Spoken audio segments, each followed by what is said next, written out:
I think we're rolling. What's up, guys? Just got back. New coil came in, so this will get rid of the misfire, hopefully. I swapped the coil position and it followed, so and the coil was cold, so I assume it just wasn't firing because it went bad for whatever reason. I got my my wideband O2. Hopefully I'm gonna plug that in right now, see if that gets a reading. Hopefully it was just a bad sensor. If not, I gotta get a new gauge, which AEM is pretty expensive for just their gauge. I got my map sensor here. I ordered this, I don't know, 3 weeks ago, and it finally came. Usually Injuku racing is super fast, a week max for whatever's in stock. To get to me, because I'm up north and they're in California, I believe, is where they're based. And then FR Sport is Florida, if I'm not mistaken. But, here we go.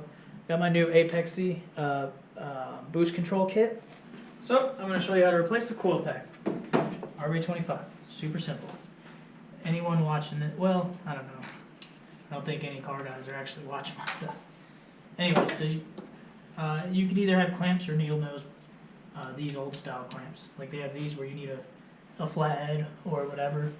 Pretty simple. I pulled this off in the past week, so it's super easy to come off. The older ones, they get seized up and they're pretty good. Pull off the clip, new clip, you push this down, unlock it, yep. 10 mil, pop this off.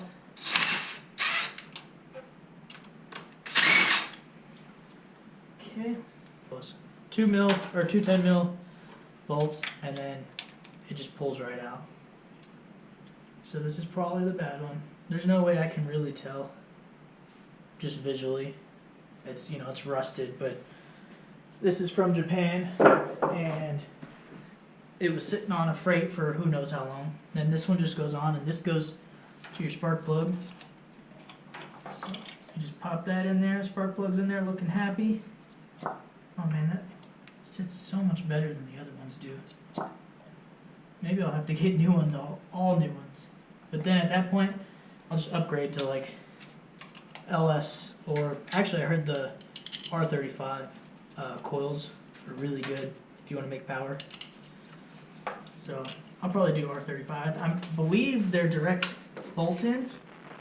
I haven't done much reading because, I'm still trying to get this guy running real good, nice and tuned. And then I'll do some upgrades later. Right now I'm just running my my stock O2 sensor. I just have my plug for my AEM sitting right here, waiting for this to go on there. Once I get the Apexy computer in there, you can turn off the O2 sensor, the narrowband reading for the ECU. I don't need to take this off. So I have that one in right now. I might just have a bung welded up for that clipped. I might just have a bung welded up to my downpipe just so I run the stock O2 sensor and this one. Like I said, I don't think it matters with the Apexy when you turn it off. I don't think it matters much at all to run the stock O2 sensor, but I don't see it wouldn't hurt to run it. It wouldn't hurt it at all, honestly, I don't think. Alright, so now I have that plugged in. Don't know where my keys are. What the heck? I'm actually, this lighting is terrible, and I have strip lights that I'm going to be putting in tomorrow once I back this out of the garage. Honestly though, just working towards something. I got work to do on my house. I'm going to do some stuff to the garage, working on my car, just constantly working. And sometimes I sit down and I'm exhausted. But if you just continuously work towards something and you take an effort to, find someone to do the work for you, or research how to do the work yourself, and you just continue to work towards anything, whatever your goal is, you will, you know, I would like to say you will accomplish it. I don't know, there's tons of stuff in life, you know, that's not definite, but if you continue to work towards something, I don't see why you can't have it. All right, that's enough. All right, so I'm going to power this up. 240s, man. So I have a kill switch that I always have on when I'm not home, just in case someone somehow breaks into my garage and steals my car. But you always gotta have some sort of safety precaution. So even if they can figure it out and start my car, it still takes them a while. I'm not gonna make it easy, so I'm gonna do that. All right, we got power. So plug this guy in. Turn it on. That's the connection stuff, electronics. So we got 14.7. Gauge might be bad. 14.6, 5, 4. Oh! Sorry, I didn't mean to scream in your ears. You see here it's searching. It wasn't doing that before. So that means it should be good. It's actually showing full lean right now, which would make sense because I have the cap on. The seat sits pretty close, or I'm real short, so I have to be this close for my feet to push the clutch all the way down. So I'm going to try and bring the clutch up, the adjustment. I don't know if you can't really see. I'm going to try to bring the clutch up so I could either, my chair is on sliders, so I could slide back and then have more room. But if anything, I have some room here and back there on that one. I can probably cut about 1 inch off these, re-weld them, have Joe help me because I'm not a welder yet.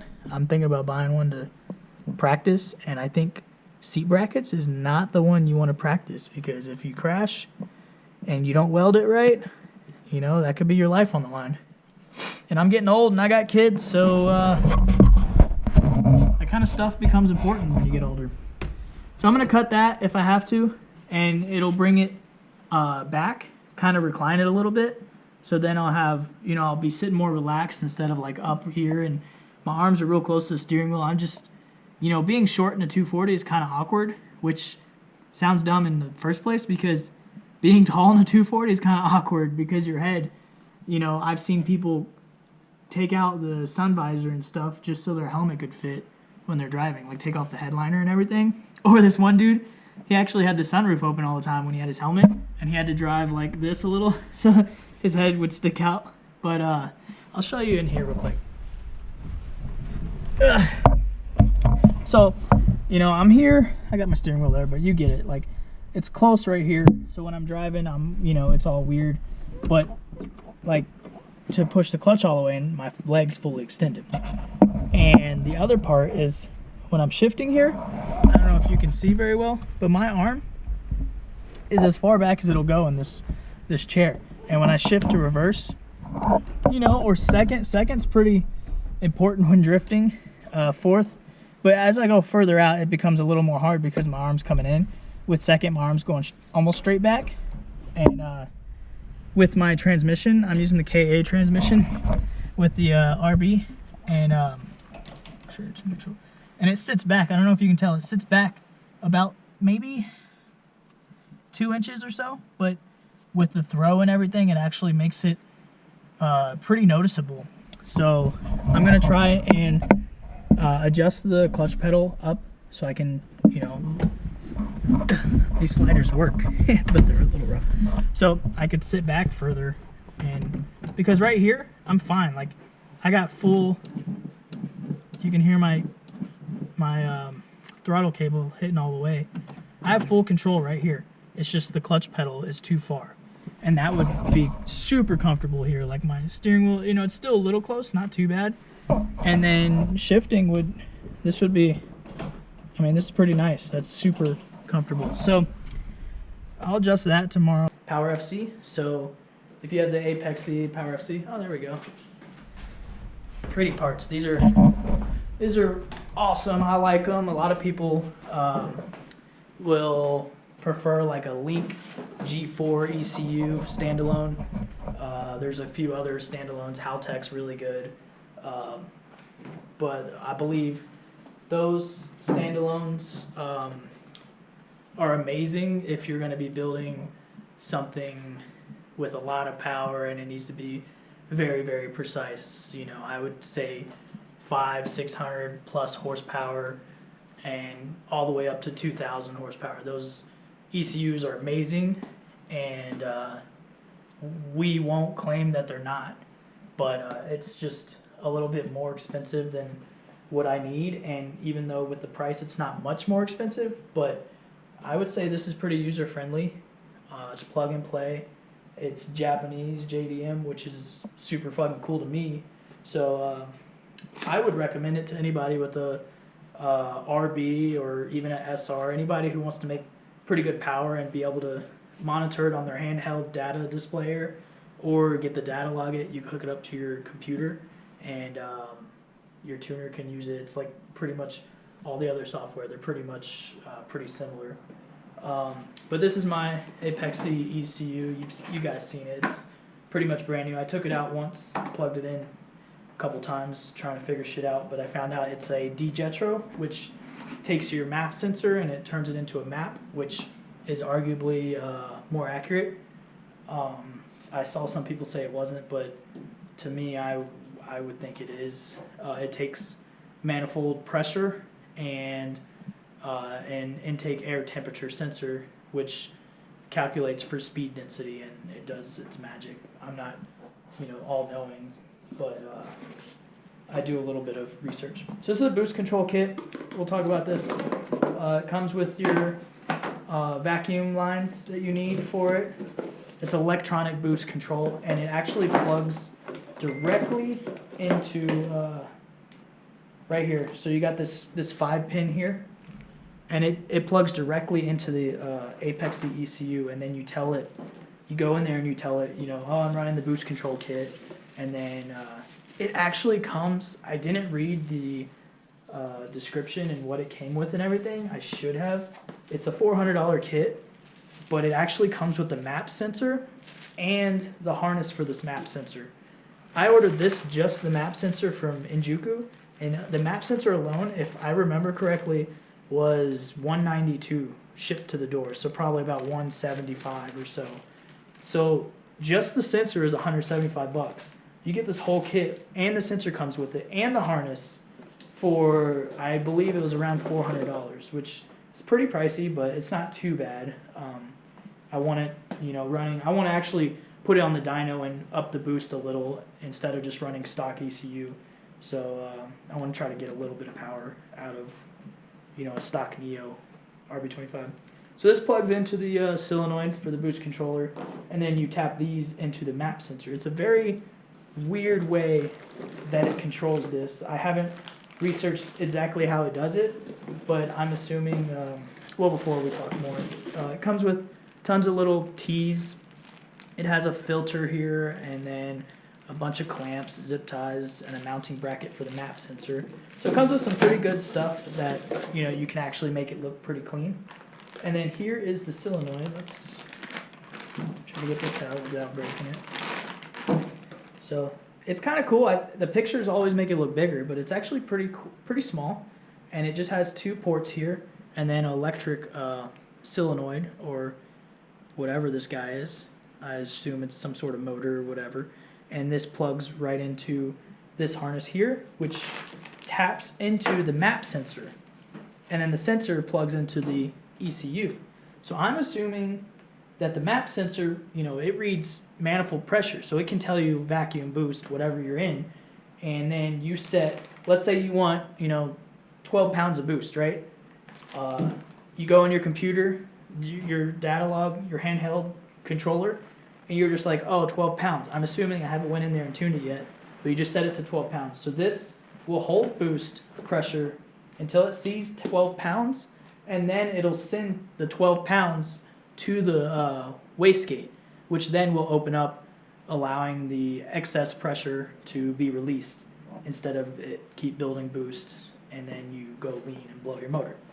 So I assume you have your map sensor, so your computer reads how much boost and vacuum you have. That way it knows how far to advance or retard the timing.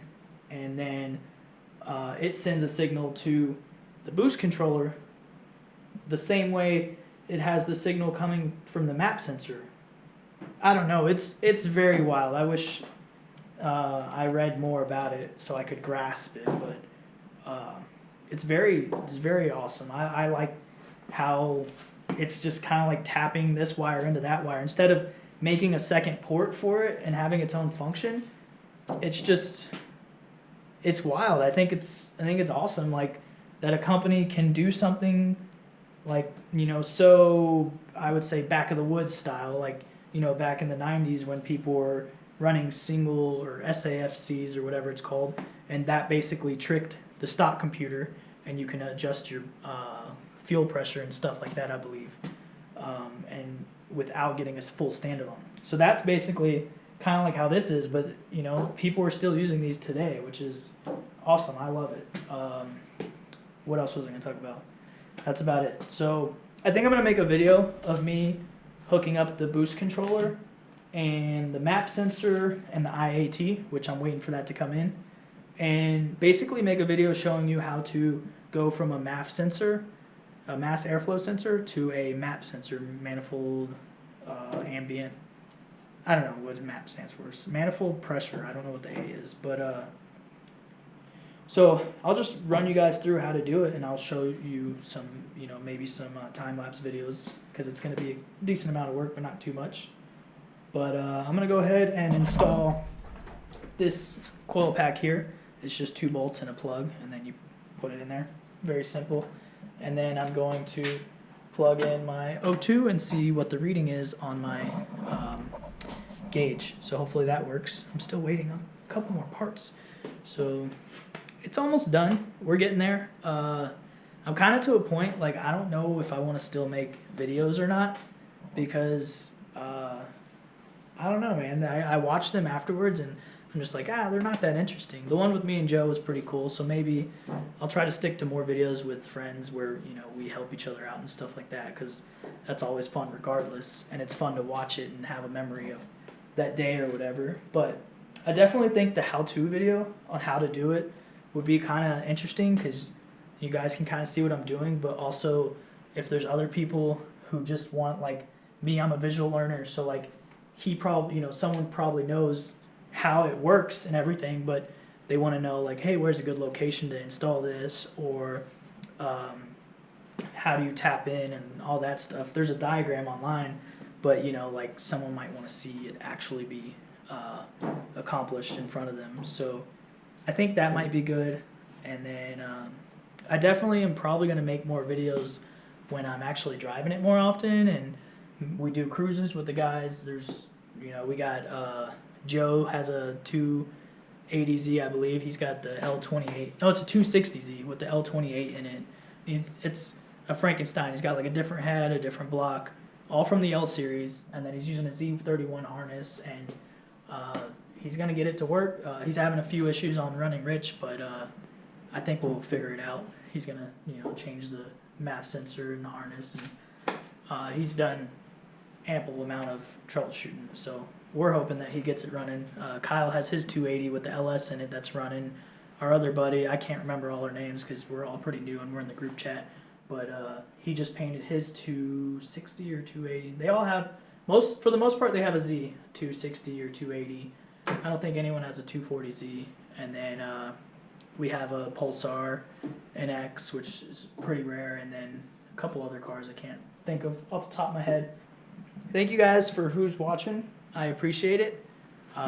Like I said, I'm not sure if I even want to continue to make videos, just because I don't want to say I'm wasting my time, because I really enjoy to record, and then I like to edit, but I rewatched a lot of my content, and it's kind of like I went one direction, and I went vlogging direction.